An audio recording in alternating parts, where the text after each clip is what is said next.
당시 박근혜 대통령이 시청률 4%, 또 이명박 전 대통령이 시청률 한 8, 9% 정도 나왔습니다. 지금 이재명 대표에 대한 선고는 당선 무효형이라든지 434억 원이라는 대선 비용을 국가가 도로 보전받을 것이냐 이런 것들이 걸려있기 때문에 사실 국민들의 관심이 쏠려 있거든요. 그래서 사실상 시청률이 그거와 비교할 수 없을 정도로 높게 나올 것이고 그만큼 국민 관심이 집중돼 있습니다.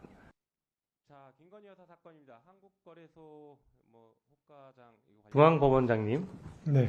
저는 11월에 있을 이재명 대표에 대한 1심 선고 결과를 생중계해야 된다고 생각하고 있습니다. 지난 1심 그 선고 과정에서 박근혜 전 대통령, 이명박 전 대통령에 대해서 세 차례에 걸쳐서 1심에서 재판 공개를 했던 전례가 있습니다. 두 번째로 국민의 알 권리 차원에서도 이거는 바람직합니다.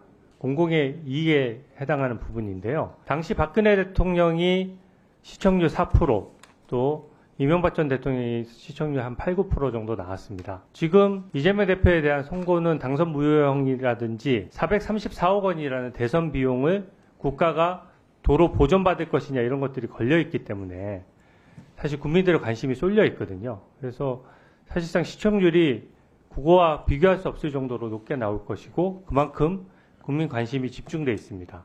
또 이재명 대표 자체가 이 사건에 대해서 증거가 조작됐다, 특히 녹취록이 짜집기 됐다 이런 주장을 하고 있기 때문에 본인 스스로를 위해서도 이 재판 생중계에 대해서 동의해야 된다고 저는 생각합니다.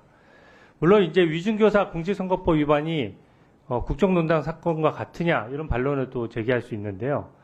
기본적으로 위증교사 사건도 사법방해 사건으로서 일반 국민들과 마찬가지로 선례가 될 수 있는 중요한 사건이고 공직선거법 위반도 향후 선거에 있어서 기준이 될 수 있는 사건입니다. 이번 공직선거법 위반 위증교사 사건이 아니더라도 다음 선고가 예정되어 있는 것은 대북송금 사건입니다.